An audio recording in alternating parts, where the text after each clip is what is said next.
నమస్తే friends, welcome to my classes. నేను మీ దండు వెంకటరాములు. ఈ వీడియోలో మనం ఎన్విరాన్మెంటల్ స్టడీస్కి సంబంధించినటువంటి పేపర్ యొక్క పేపర్ ప్యాటర్న్ అనేటటువంటిది చూద్దాం. ఎగ్జాక్ట్లీ నేను ఇచ్చినట్లాగానే వస్తుంది. రేపు వెళ్ళినాక కూడా చూడండి. మ్యాక్సిమం మార్క్స్ 40 మార్కులకు కానివ్వండి, గంటన్నర టైం ఉండడం జరుగుతుంది. ఇఫ్ ఇన్ కేస్ ఆటోనమస్ కాలేజీలో అయితే 50 మార్కులకు కానివ్వండి 2 hours టైం అనేటటువంటిది ఉండడం జరుగుతుంది. ఇక్కడ ఫ్యాకల్టీ ఆఫ్ ఆర్ట్స్ అని చెప్పి BA, BCom, BSc, BSW, BBA first సెమిస్టర్కి సంబంధించినటువంటి 2024 డిసెంబర్లో వచ్చేటటువంటి ఎన్విరాన్మెంటల్ స్టడీస్కి సంబంధించినటువంటిది చూద్దాం. ఇక్కడ కోడ్ ఏదైతే ఉంటుందో ఇక్కడ సబ్జెక్ట్ కోడ్ అనేటటువంటిది రావడం జరుగుతుంది. నేను తయారు చేసిన కాబట్టి దండు వెంకటరాములు అనమాట. సో నెక్స్ట్ సెక్షన్ ఏలో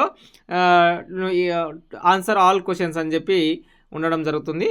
అది ఎట్లున్నా సరే ఓవరాల్గా సెక్షన్ ఏ అనేటటువంటిది 10 మార్కులు. సెక్షన్ ఏలో 2 క్వశ్చన్లు రాయాల్సి వస్తుంది అనమాట. So if in case Osmania university మీకు ఏమన్నా దయాదలిచి సిండికేట్లో మిమ్మల్ని మెంబర్ చేయాలనుకొని ఇక్కడ 4 క్వశ్చన్లు ఇచ్చినా సరే ఆశ్చర్యం లేదనమాట. సో ఇక్కడ చూడండి, 4 క్వశ్చన్లు ఇచ్చి 2 క్వశ్చన్లు కూడా రాయొచ్చు అని చెప్పి ఒక ఆప్షన్ చెప్తున్నా. 99% ఇట్లాగే 1, 2 అని చెప్పి 2 యూనిట్ల నుంచి 2 షార్ట్ క్వశ్చన్లు. మీరు వెళ్ళి చూడగానే decomposers, global warming, wild life acts అని చెప్పి, బయోడైవర్సిటీ, ఈకోసిస్టమ్ అని చెప్పి ఈ 4-5 క్వశ్చన్లే ఇవి ఉంటాయన్నమాట. నేను టాప్ 10 క్వశ్చన్స్ ఇచ్చిన కదా, అందులో మీకు షార్ట్గా కనిపించే చిన్న క్వశ్చన్లు ఏవైతే ఉంటాయో అవి షార్ట్గా వచ్చేటటువంటి క్వశ్చన్లు. Biodiversity, ecosystem, global warming, ozone layer, ఇటువంటివి, ఎయిర్ పొల్యూషన్, ఏదో ఒకటి ఈడ వస్తాయన్నమాట. నెక్స్ట్ చూసుకున్నట్లయితే ఇక్కడ section below answer all the questions అని చెప్పి యాజ్ ఇట్ ఈస్గా ఇట్లాగే వస్తుంది.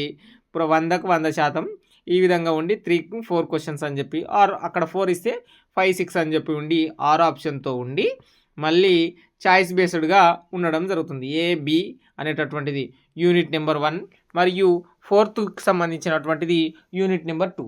ఎన్విరాన్మెంటల్ పొల్యూషన్, గ్లోబల్ ఇష్యూస్ అనేటటువంటిది 4th క్వశ్చన్ మరియు 3rd క్వశ్చన్ అనేటటువంటిది ecosystem, biodiversity and natural resources అనేటటువంటి క్వశ్చన్. చూడండి, రేపు వెళ్ళి మీరు క్వశ్చన్ పేపర్ తీసుకోగానే AB ఉంటుంది కదా, బయోడైవర్సిటీకి సంబంధించి కావచ్చు, వాటర్కు సంబంధించినటువంటి వాటర్ కన్వర్షన్కు సంబంధించి నీటి సంరక్షణ పద్ధతులు కావచ్చు, అట్లాగే ఈకోసిస్టమ్, బయోడైవర్సిటీ మీద ఈ సెక్షన్ ఏలో క్వశ్చన్ వస్తుంది. ఇదే పదం వస్తుంది, చూస్తూ రాయండి. నెక్స్ట్ అంటే వాటికి సంబంధించినటువంటి డీటెయిల్స్ మీరు నేర్చుకొని ఉంటారు కదా, రాయండి. ఇక్కడ 4th క్వశ్చన్ ఏదైతే ఉంటుందో అది AB ఉంటుంది కదా, అది కూడా కంప్లీట్గా మీకు ఎన్విరాన్మెంటల్ పొల్యూషన్, గ్లోబల్ వార్మింగ్కి సంబంధించినటువంటి గ్లోబల్ ఇష్యూస్ ఏదైతే ఉంటుందో వాటికి సంబంధించి discuss the role of information technology in environmental and human health అని చెప్పి ఈ మోడల్లో, అట్లాగే ఎయిర్ పొల్యూషన్, వాటర్ పొల్యూషన్, ఇవంతా డిజాస్టర్కి సంబంధించి, ఇక్కడ బయోడైవర్సిటీకి సంబంధించి, ఇదంతా జీవావరణ నాశనానికి సంబంధించి. సో గుడ్డిపెట్ల మీరు ఏమీ తెలియనప్పుడు ఫస్ట్ క్వశ్చన్లో వచ్చేటటువంటి క్వశ్చన్లు భూమి మీద జీవజాతులు ఎట్లా ఉన్నాయనేటటువంటి టాపిక్ మీద ఉంటుంది.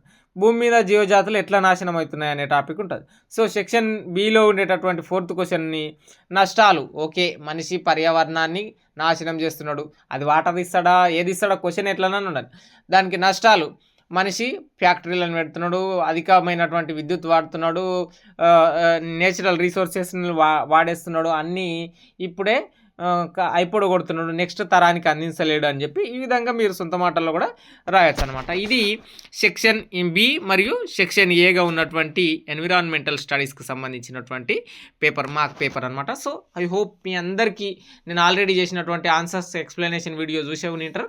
అట్లాగే టాప్ 10 అని చెప్పి టాప్ 12 వరకు ఇచ్చిన కదా, వాటిని కూడా ఒకసారి చూడండి క్వశ్చన్స్. ఇంతటితో ఈ వీడియోకి సంబంధించినటువంటి డీటెయిల్స్ మీ అందరికీ, మీ ఫ్రెండ్స్ అందరికీ షేర్ చేయడానికి ప్రయత్నం చేయండి. సైనింగ్ అవుట్, నేను మీ దండు Venkataramulu. Please do subscribe my channel.